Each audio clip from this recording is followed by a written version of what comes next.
Hi, so in this video, I'm going to show you how to use Google Meet, which is a great way of interacting with people in real time. You can have multiple video chats open simultaneously. So basically, yeah, it's a digital meeting.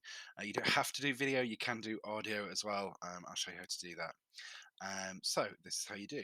So in this case, I'm just going to create a new tab and I'm already signed in with my college account here. I'm just going to click on Google Apps and then scroll down, and there's Meet there. So I'm going to go Google Meet, and it brings up this splash screen or the home screen with a few bits of information on it. So yeah, as you can see, I've got a meeting scheduled at 1. I would just click on that to join that meeting. But I want to show you how to do a new meeting, and I'll also show you how to schedule a meeting. So I'm going to click start a meeting. In this case, I'm just going to call it test and click continue. Excuse me, and it brings up the you on the video. Um, I'm gonna just turn that off for now.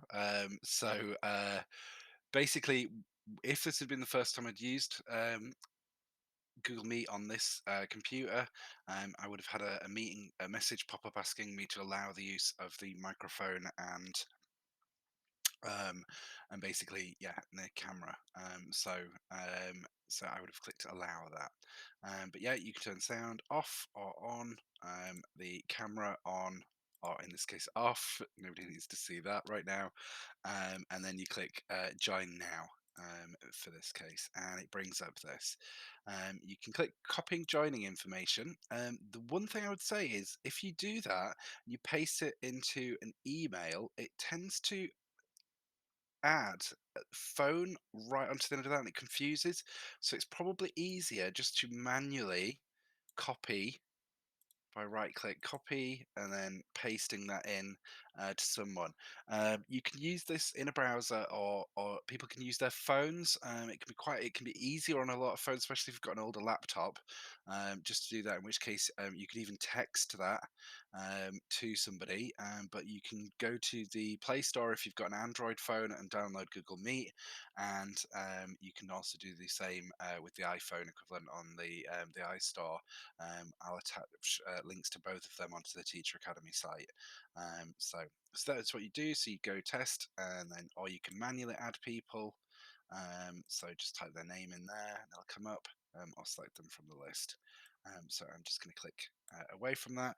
If you want that to come back up, what you need to do is just click there, and the information's there.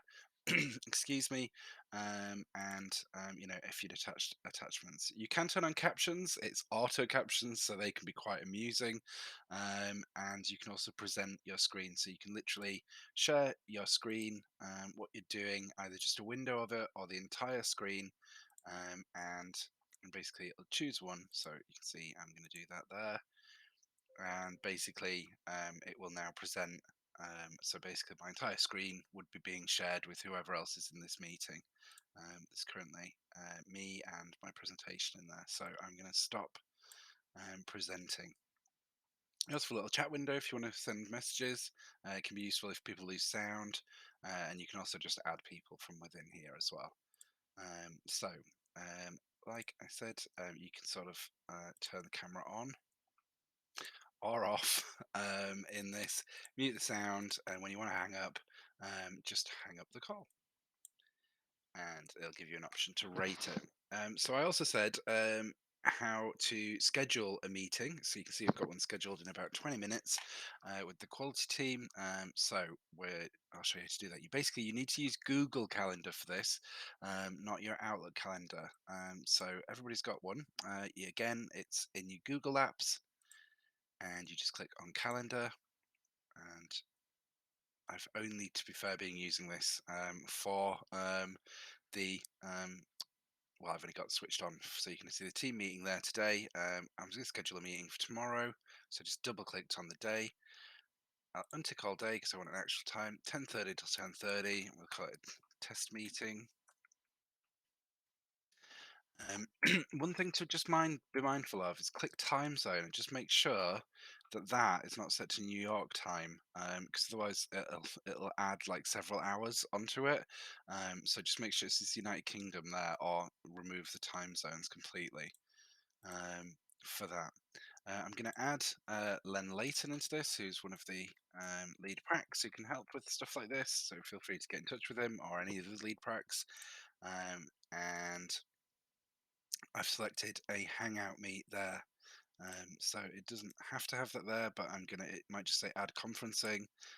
So I'm going to click Hangouts Meet, and it'll automatically create there. So if you needed the link to send somebody who you needed to dial in who couldn't access this, again, you could just copy that, and they'll get a notification 10 minutes before.